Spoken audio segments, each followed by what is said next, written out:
말씀은 로마서 8장 35절부터 39절 말씀이 되겠습니다.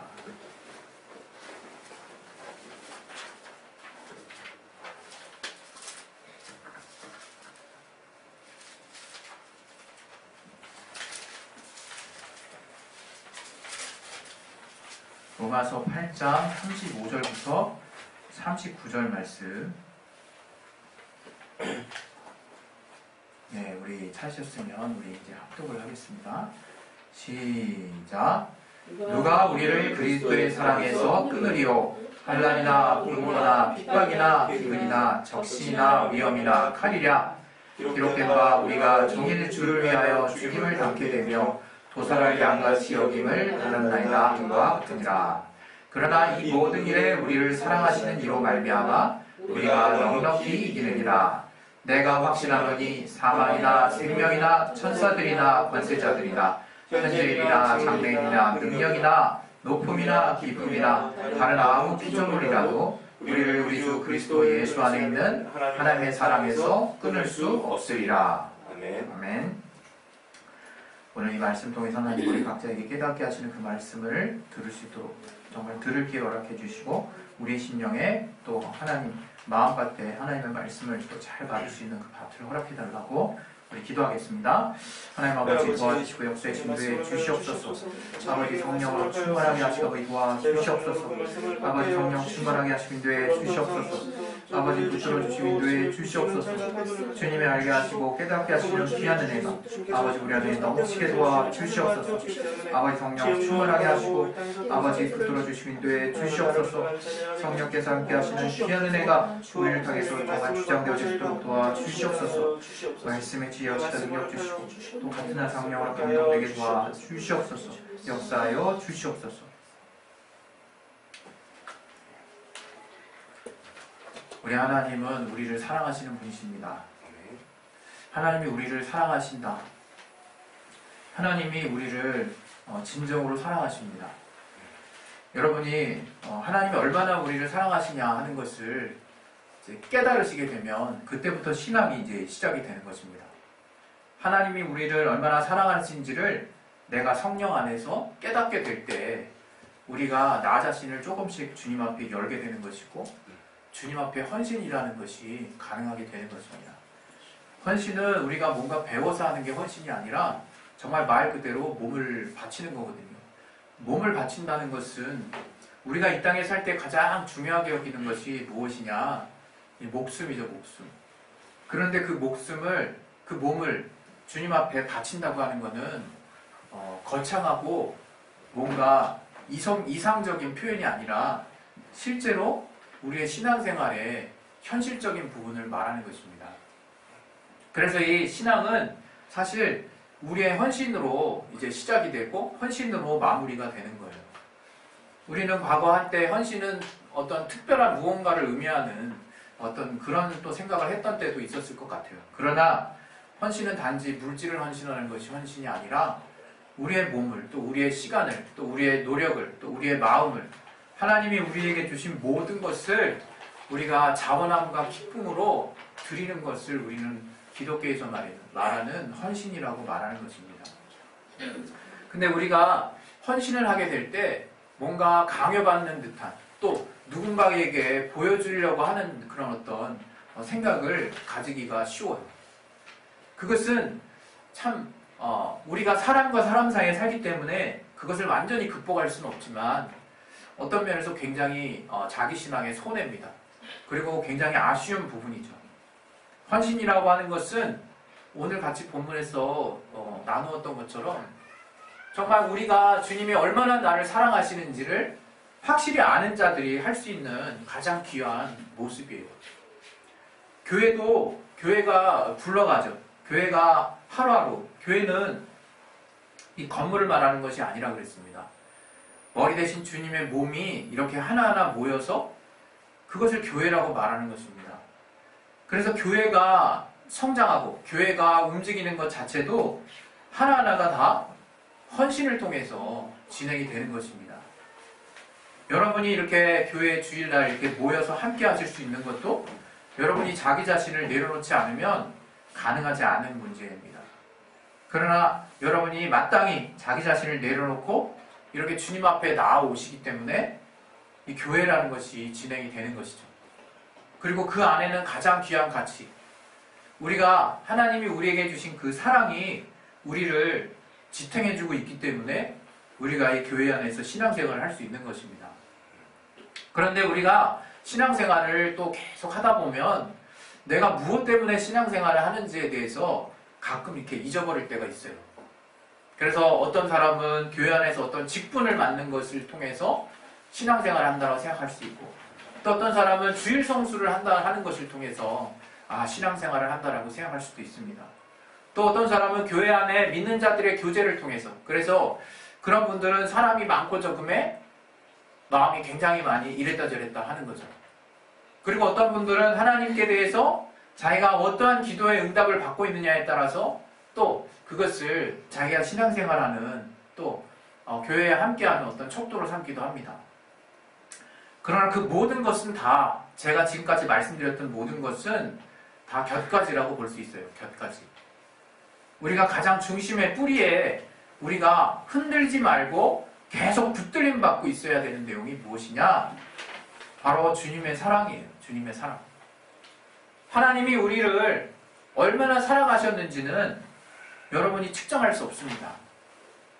여러분이 비단 성령의 충만함으로 하나님의 영에 감동을 받아서 여러분의 영이 또 방언을 하게 되고 성령의 충만함을 입고 또 하나님의 사정을 깨닫는다 할지언정 그게 하나님을 다 이해한다라고 볼 수 없어요.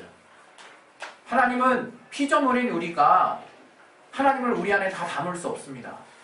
다만 우리가 주님께 속하여서 하나님이 우리에게 공개하시기로 작정한 그분의 뜻 안에 있는 것들이 우리가 성령을 통해서 알아지는 것이에요. 그래서 그렇게 알아진 것들을 통해서 하나님이 얼마나 우리를 사랑하시는지를 우리는 구체적으로 깨달을 수 있는 것입니다. 여러분이 신앙생활 하실 때 저는 이것을 놓치지 말기를 간절히 원하는 마음에서 오늘 사실 이 주제를 잡았어요. 그것은 우리가 세상을 살아가는 힘도 그렇고 과연 우리에게 있는 능력이 무엇이냐 하는 것을 제대로 알았으면 좋겠어요. 우리가 가지고 있는 능력이 무엇입니까? 우리가 가지고 있는 능력이 예수 이름으로 더러운 귀신을 쫓아내는 것을 능력이라고 말할 수 있습니다. 또 예수 이름으로 우리가 갖가지 하나님이 우리에게 허락하신 거룩하고 신령한 것들을 얻는 것, 또 이 땅에서 예수 이름으로 기도했을 때 자녀로서 하나님의 응답을 받는 그 모든 것들이 하나님이 우리에게 주신 능력이에요. 그러나 본질적으로 그 능력을 정말 아우르는 본질이 있다. 저는 그것을 하나님이 우리에게 주신 사랑이라고 믿습니다. 하나님이 우리에게 주신 그 사랑이 저와 여러분의 삶에 뼈대가 돼야 되고 또 여러분의 삶에 동력이 돼야 돼요. 저는 우리가 같이 신앙생활을 하고 또 예수를 믿는 많은 사람들이 있지만 저들이 무엇으로 삶의 소망을 얻고 무엇으로 삶의 평안을 얻고 무엇으로 삶의 기쁨을 얻는지 정말 물어보고 싶어요. 도대체 내가 무엇을 삶의 근거로 살고 있는지를 나 자신이 먼저 돌아봐야 되는 거예요. 나 자신이 정말 주님이 나를 사랑하신 그 사랑 때문에 내가 단 하루를 살아도 삶의 이유가 된다라고 고백할 수 있다면 그 사람은 제대로 된 엔진에 동력을 연결한 사람이에요. 그 사람은 언제든지 자기의 상황이 안 좋은 곳에 처할지라도 언제든지 회복할 수 있습니다. 어느 때든지 회복할 수 있어요. 어느 때든지 하나님의 도우심을 얻을 수 있고 또 어디에 있든지 하나님의 손길을 체험할 수 있는 사람이에요. 그러나 정말 힘든 사람, 정말 어려운 사람, 정말 위기에 속한 사람이 어떤 사람이냐? 하나님이 나를 어떻게 사랑하셨는지를 아직도 제대로 모르고 있는 사람이에요. 또는 그 사랑을 알면서도 그 사랑의 가치를 내가 스스로가 폄하하고 스스로 이제 그것은 옆에다가 팽개쳐주고 그것은 옆에다가 그냥 놔두고 내가 무엇인가를 하려고 애쓰는 사람의 모습인 거예요. 여러분, 그리스도교는 말 그대로 진짜 그리스도교예요. 기독교예요. 하나님의 아들 예수를 믿는 종교라 이거. 예수를 믿는 종교의 범주에 속하지 않지만 예수를 믿는 신앙이라 이거예요. 그럼 그 예수란, 그 예수, 무엇 때문에 예수를 믿느냐? 바로 그 예수가 우리에게 소망이 되시고 사랑이 되신다 이거예요. 우리에게 생명의 근원이 되신다 이거예요. 저는 저와 여러분이 정말 이러한 삶의 근거가 분명하셨으면 좋겠어요. 누구나 다 삶에 어려움이 있어요. 정말 저는 비단 어떤 빈부의 격차를 썼던 삶의 어려움으로 어떻게 말하고 싶지 않고, 어떤 형편에 있든지 다 괴로운 거예요. 괴로운 거. 정말 힘들어요.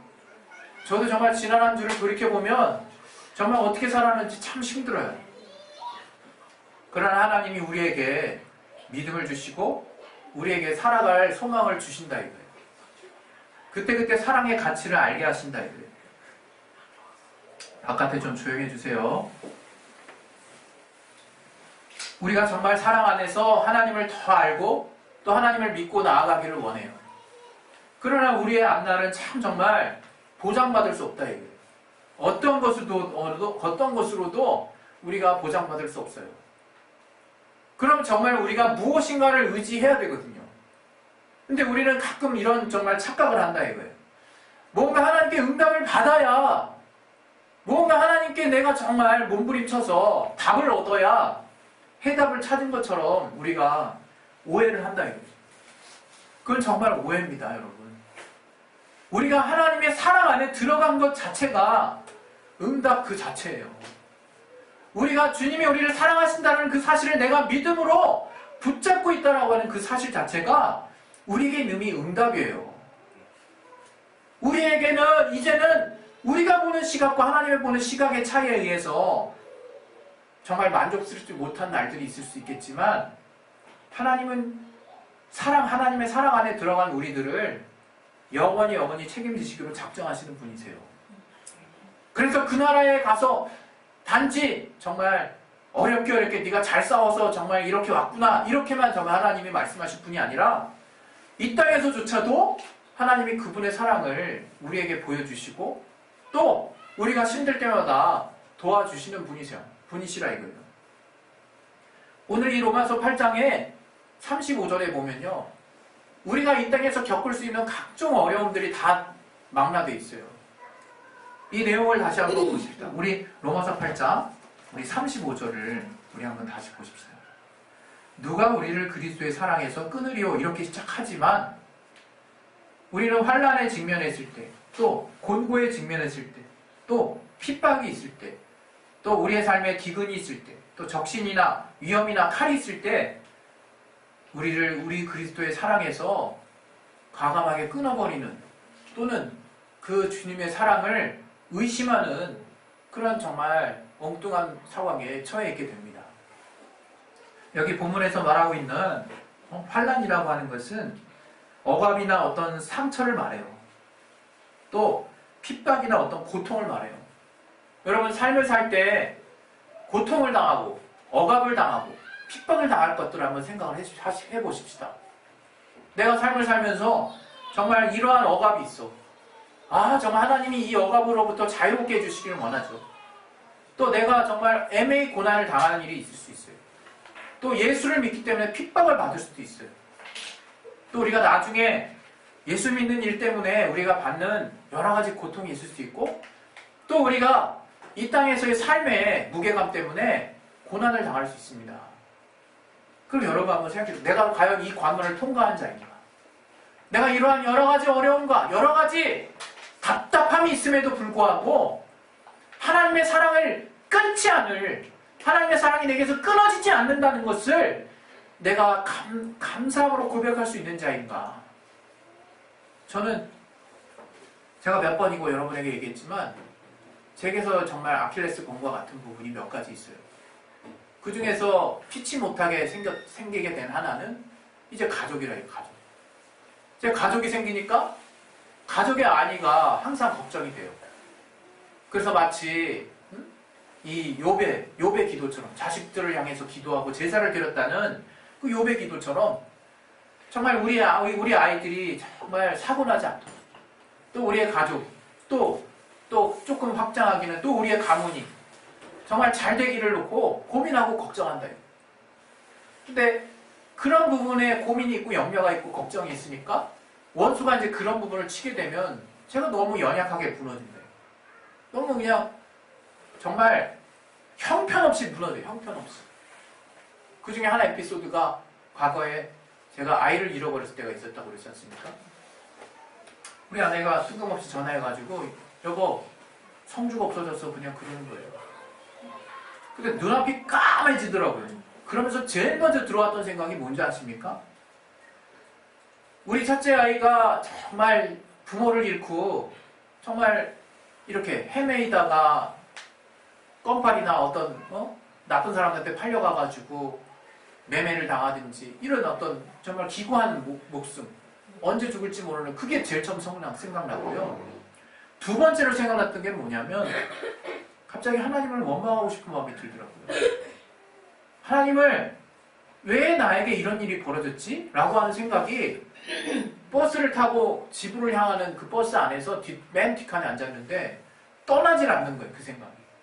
그냥 확고하게 그냥 내가 아무리 원수가 주는 생각이 있고 나의 하나님의 생각을 붙들어야 되는 나의 자아가 이런 분명한 신앙적, 영적인 지식을 알고 있다 할지라도 그냥 그런 그 분별이 안 돼요. 그냥 원망하고 싶은 거야. 왜 나에게 이런 일이 일어났나. 그때 하나님이 제게 정말 힘을 주시더라고요. 그러면서 내 안에 뭔가 복받치는 어떤 아이를 정말 잃어버릴 수도 있다라는 그 감정에 대한 복받침도 있었지만 더불어서 내가 내 믿음이 무엇인가 바닥을 보는 것 같았어요. 그때 하나님께 고백했어요. 마음으로. 하나님, 내가 비록 우리 아이가 잘못된다 할지라도 하나님을 원망하지 않게 해달라고. 하나님을 절대로 원망하지 않게 해달라고.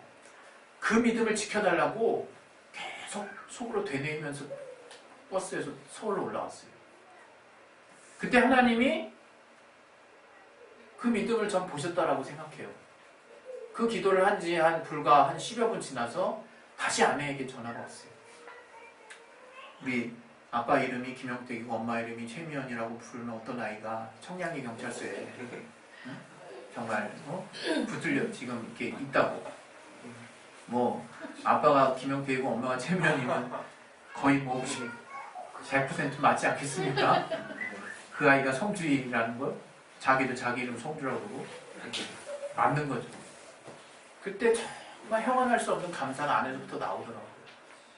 저는 비단 이렇게 잘된 케이스를 가지고 지금 말씀드리려고 하는 게 아니에요. 과연 여러분에게 환난이나 핍박이나 여러분의 연약함을 파고 들어가는 어려움이 찾아왔을 때 하나님을 찬양하고 정말 주님께 감사할 수 있겠냐 이거예요. 주님이 과연 그 순간을 보시기를 원하신다고 하면 여러분이 마음에 어떤 준비가 되어 있겠습니까? 우리 다음으로 보시면 또 뭐라고 나왔습니까? 곤고라고 그랬어요. 곤고. 곤고는 스테노코리아라고 하는 그 헬라어를 쓰는데요. 이게 스테노스랑 코라라고 하는 두 개의 단어가 합쳐진 거예요. 곤고. 뭐가 곤고일까? 이 스테노스랑 코라는 각각 조금이란 말하고 방이라는 말이에요. 쉽게 한마디로 표현하면 좁은 방이라는 뜻이에요. 좁은 방. 그래서 이게 이제 우리가 그냥 이걸 그냥 총체적으로 이렇게 표현하면 어떤 재난이나 고통이나 괴로움 이런 어떤 것들을 말하는데 그 원어적인 의미를 우리가 보면 조금 느낌이 오지 않습니까? 우리 방이 좁고 정말 이러면 얼마나 우리가 불편하고 우리가 참 궁색합니까? 정말 곤고하죠. 우리의 삶이 참 정말 정말 곤고하다 이거 말 그대로. 우리의 삶에 하루하루를 사는 게 버겁다. 좀 묻고 싶어요. 예수를 믿는데 여러분의 삶이 곤고하십니까? 그거를 예수를 믿는 거랑 연관시키지 마세요. 우리 교회는 진리로 자유한 교회예요. 진리로 자유한. 하나님이 분명히 여러분에게 이 땅에 어떤 재화로도 갚을 수 없는 영광스러운 가치를 주셨어요. 그걸 눈으로 보셔야 합니다. 그 이 땅에 겪는 모든 것들을 극복할 수 있는 능력이 거기에 있어요. 거기에. 그걸 못 보게 계속 가로막는다. 특히 우리 교인들을 그런 쪽으로 방해할 거예요. 저는 너무나 그런 부분이 너무나 깨달아져요, 매 순간. 과연 내가 그것을 뛰어넘어서 그 너머에서 하나님이 주시고자 하는 것들을 내가 볼 수 있고 붙잡을 수 있냐 이거예요. 내 방이 좁고 협소해서 늘 하루하루가 불편하고 이렇게 사는 게 무슨 의미가 있을까라고 하는 답답하면서 살고 있는 분들이 있으십니까? 주님의 사랑을 보시라 이거예요. 그런 사람, 주님의 사랑이 다 떨어진 게 아니에요. 내 상황을 자꾸 연관시키니까 그게 문제인 거예요. 그걸 우리는 곤고라고 표현하는 거예요. 방이 협소한 것 같이 정말 앞날이 안 보이고 깝깝해 보이는 그러한 삶을 사시는 여러분, 혹시 그러한 상황에 처해 있는 분이 있다면 제발 그 원수의 방해와 어려움에서 현실을 보지 마시고 하나님의 끊어지지 않는 사랑을 보시기를 바랍니다. 아멘. 할렐루야. 아멘. 또 우리 그 다음에 뭐라고 나왔습니까? 핍박이라고 했어요. 핍박. 이거는 정말 박해하는 거 박해. 정말 박해. 정말 이 핍박이라는 단어 다른 어떤 용도로 쓰이지 않았어요. 정말 우리가 이 앞서 말한 여러 가지 고난이나 여러 가지의 원인을 통해서 올 수 있는 것들을 다 차치하고 우리가 진짜 핍박받는 거예요. 특히 성경에 우리 믿는 자들이 애매히 고난 당한다 그랬어요. 핍박을 받는다 그랬어요. 예수 이름을 위해서 핍박받는다 그랬어요. 우리가 예수를 섬기는 일 때문에 핍박이 있다는 거예요. 핍박이. 박해가 있다는 거예요.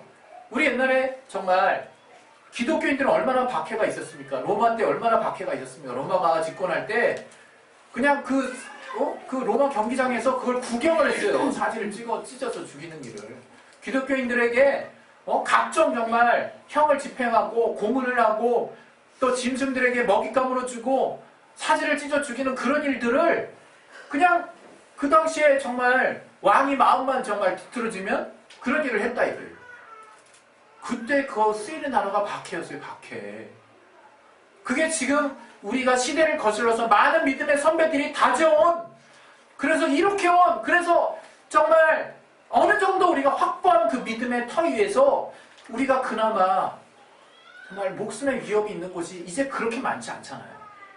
그런데도 여전히 우리는 박해를 받아요.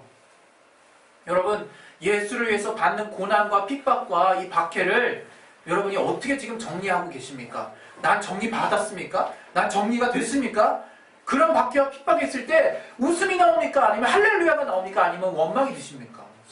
아니면 정말 쫄아서 마음에 답답함이 있어. 내가 이제 이렇게 살면 이렇게 그만 좀 살았으면 좋겠다. 다른 사람처럼 정말 하나님 왜 나한테 이렇게 박해가 있는 환경만 있냐고. 아니면 여러분에게 부끄러운 것입니까? 여러분, 주님이 여러분에게 주시는 그 박해에 사랑과 대치하십시오. 사랑과 과감하게 바꿔버리세요. 하나님의 사랑이 그것으로 인해서 더 빛이 난다라고 하는 것을 깨달으시기를 예수 이름으로 축원드립니다. 우리도 몇 가지 안 남았는데 우리 또 계속 가겠습니다. 우리 보시면 기근이에요. 기근. 이 기근에 이 뛰는 리모스라고 하는 이 헬라어는요, 식량이 거의 없다는 걸 말합니다. 식량이 거의 없다는 거. 제가 사역하면서요, 하나님께 참 당돌한 고백을 했어요. 하나님, 우리 가족과 자식 먹여 살려주시면 제가 선교사 하겠습니다. 그렇게 시작했어요. 선교사를 풀타임으로. 왜냐하면 그 당시에는 자신이 없어요. 정말 자신이 없더라고요. 막말로 정말 아무것도 들어오는 게 없으면 제가 뭐라도 해야 되기 때문에 제가 프리랜서로 웹디자인 공부를 했던 거거든요. 저는 준비를 했어요. 그래서 어떻게든지 우리가 정말 형편이 너무 그냥 사그라들어서 힘들다 그러면 바로 그냥 일전선으로 나가려고. 그러나 제가 지금까지 겪은 하나님, 어쨌든 제가 경험한 하나님의 바운더리가 크진 않을지라도 그 하나님은 나를 이 길로 부르신 이후에 일하게 하시지는 않더라고요. 아직까지.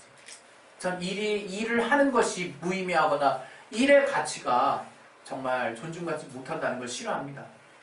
일은 정말 필요한, 우리에게 하나님이 또 명하신 일 중에 하나예요. 그러나 제가 하나님께 믿음을 썼을 때 하나님이 제 삶을 책임져 주시는 걸 봤어요. 오늘 이 같이 나눴던 이 기근이라고 하는 거, 이 가난, 이 궁핍이라고 하는 부분을 하나님이 반드시 책임져 주셨다는 것을 여러분 믿으시기 바라요. 여러분, 삶 가운데 내가 이래서 못 살지라는 생각 하지 마세요. 더 이상. 예수 믿는 사람은 살아요. 예수 믿는 사람은 어떻게 되든 살아갈 구멍이 있어요. 살게 하십니다. 제가 물질의 형편이, 물론 어떤 분들 중에서는 또 제가 또 또 아버지가 또 집을 또 이렇게 허락하셔서 나름 편하게 산다라고 생각하실지 모르겠어요. 그러려면 우리 냉철하게 한번 생각해 봅시다. 꼭 그런 것만 아니에요. 정말 제 나이 때 아무런 어떤 생산의 근거가 없어. 우리 가족 중 누구도 돈을 벌지 않아요. 그렇게 해서 하루하루를 산다고 하는 그 마음에 그 스트레스를 한번 생각을 해보세요. 그리고 아이들을 내가 좀 많이 낳았나요? 네? 좀 많이 낳았나? 그냥 우리 자식들 지금 5 기준으로 기초생활비 최소 수급이요. 제가 알고 있기로는 350만 원이 넘어요. 기초, 우리 5명의 아이를 이끌어가야 되는 기본적인 나라에서 인정하는 기초수급 그 최소 생활비가 350만 원이 넘더라고요. 근데 저는 말도 안 되는 금액으로 살고 있어요. 그래도 사라져요. 잘 사라져요. 제가 지금 제세하려는 게 아니에요. 살 수 있다는 걸 말하는 거예요. 절대 궁핍하게 정말 비참하게 하시지 않는다는 걸 말하는 거예요. 주님을 사랑하는 자를 어떤 형편이든지 살 수 있게 해주신다는 걸 말하려고 하는 거예요. 여러분, 규모는 얼마든지 여러분 꾸려나갈 수 있습니다. 내가 절대로 놓치지 말아야 될 가치를 잃고서 정말 소 잃고 외양간 고치지 마시라고 말하는 거예요. 소 잃고 외양간 고치지 마세요. 주님을 그 어떤 순간보다도 내가 사랑합니다 하는 고백이 잘 살아갈 수 있는, 살 수 있는 환경을 여러분 가정에서, 여러분의 지경에서, 또 교회 안에서 만드세요. 그게 너무나 중요합니다. 마지막으로 드리고 싶은 말씀은 여기 보시면 칼이라고 나왔어요. 칼. 여기 적시는 벌거벗은 걸 말해요. 예? 벌거벗은 거. 아무것도 내가 정말 가진 게 없는 비슷한 의미이기 때문에 또 위험, 예? 퀸티노스라고 하는 위험, 데인저라고 영어로 해석되는 거, 그런 위험들. 그러나 마지막으로 제가 칼을 좀 설명하고 있습니다. 칼이라고 쓰였는데 단검이에요. 그냥 단검. 이 검이 뭘 의미하겠습니까? 칼이 뭘 의미해요? 치명적 위협을 말하는 거예요. 이거는 상징적으로, 신학적으로 그냥 전쟁을 의미하는 거라고 또 표현하기도 하더라고요. 우리 중에 전쟁을 경험한 세대가 없잖아요. 우리 아버지 세대, 우리 할아버지 세대는 전쟁을 경험했잖아요. 사실 우리나라에서 정말 몇백만이 죽었다는 거는 정말 엄청난 일인 거예요. 엄청난 일. 정말 엄청난 일이 우리나라에서 벌어진 거예요. 우리가 그냥 아주 비참하게, 아주 전쟁이 일어나는 것을 칼이라고 상징적으로 정말 신학자들이 표현한 것처럼 치명적인 위기가 과연 여러분에게 닥쳐왔을 때 과연 사랑과 대치할 수 있겠냐, 사랑과 맞바꿀 수 있겠냐 이거예요. 주님이 우리에게 괜히 신앙생활을 요구하신 게 아니에요. 여러분 이 땅에서 뭔가 신앙생활하면서 기도응답 받으면서 하나님이 함께 하시는 것들을 누리는 기쁨이 있으니까 잘하는 것입니다. 그러나 그 누리는 기쁨의 근거에, 그 바탕에 주님이 나를 사랑하신 사랑이 내 목숨보다 귀하기 때문이라는 고백이 없다면 사상 누각이에요. 사상 누각. 예? 정말 모래 위에 세워진 예? 전 그냥 루예요. 그래서 어느 날 바람 불면 쑥 다 그냥 없어져 버리는 거예요.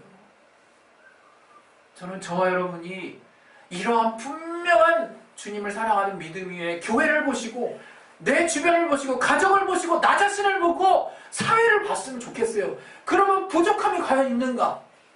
그러면 과연 내 안에서 답답함이 있을 수 있는가? 그것은 잠깐이라는 거예요. 그것은 하루, 그것은 어쩌면 일주일이 될 수는 있어요. 그러나 그것이 나를 지배할 수는 없어요. 주님의 사랑이 나를 강하게 붙들어 간다 이거예요. 할렐루야. 아멘. 저는 저와 여러분이 그런 주님의 사랑을 꽉 붙들고 있었으면 좋겠어요. 그래서 오늘 같이 나눴던 마지막 그 말씀에 뭐라고 그랬습니까? 38, 39절. 우리 한번 37절부터 39절까지 다시 한번 읽어보겠습니다. 로마서 8장 37절부터 39절 말씀이에요. 다시 한번 읽겠습니다. 시작. 그러나 이 모든 일에 우리를 사랑하시는 이로 말미암아 우리가 넉넉히 이기느니라. 내가 확신하노니 사망이나 생명이나 천사들이나 권세자들이나 현재일이나 장래일이나 능력이나 높음이나 깊음이나 다른 아무 피조물이라도 우리를 우리 주 그리스도 예수 안에 있는 하나님의 사랑에서 끊을 수 없으리라. 끊을 수 없어요, 여러분. 여러분, 사랑받은 아이는 다릅니다. 사랑이 결핍된 아이는 나중에 사회에서 좀 어려움을 겪고 본의 아니게 자기도 원치 않는 삶을 살 경우가 많아요. 그러나 사랑을 풍성하게 받은 자는요, 남에게 사랑을 줄 줄 알아요. 왜? 사랑이 뭔지, 사랑이 얼마나 귀한 건지, 사랑이 자기 삶을 지탱해줬다는 것을 자기 몸이 이미 알기 때문에 그런 삶을 자기도 사는 거예요. 그 부모의 역할이 중요한 거죠. 그것처럼 우리가 예수의 사랑을 가득 담아놓으면요, 우리의 삶이 바뀌게 돼 있어요. 나와 내 주변이 바뀌게 돼 있어요. 저와 여러분이 그러한 가치를 따라 사는 자들이 되길 바랍니다. 그것은 하나님이 우리에게 요구하시는 가장 강력한 능력이요, 정말 우리가 예수를 믿는 가장 근본적인 이유가 되는 것입니다. 우리 시간에 기도하십시오. 기도하실 때 하나님이 정말 우리에게 너무나 귀한 예수로 말미암는 정말 가치를 주셨습니다. 생명을 주셨고 그 생명, 그것은 바로 주님의 사랑이었습니다. 아버지가 정말 그 아들로 말미암아 우리에게 주신 그 사랑을 우리가 성령을 통해서 가장 분명하고 확실하게 정말 체험할 수 있어요. 성령으로 늘 하나님이 내게 어떤 사랑을 주셨는지를 깨달을 수 있도록 하나님이 역사해 주시고 도와달라고 우리 시간에 예수여 한 번씩 기도하겠습니다. 예수여! 하나님 아버지 도와주시되 주시옵소서. 주님을 통해서 역사하시고 그 선한 사랑을 내가 더 분명히 알고 체험할 수 있게 도와주시옵소서. 주여, 정말 주님이 우리에게 주신 그 귀한 사랑, 그 사랑이 나를 주장할 수 있게 도와주시옵소서. 우리를 붙들 수 있게 도와주시옵소서.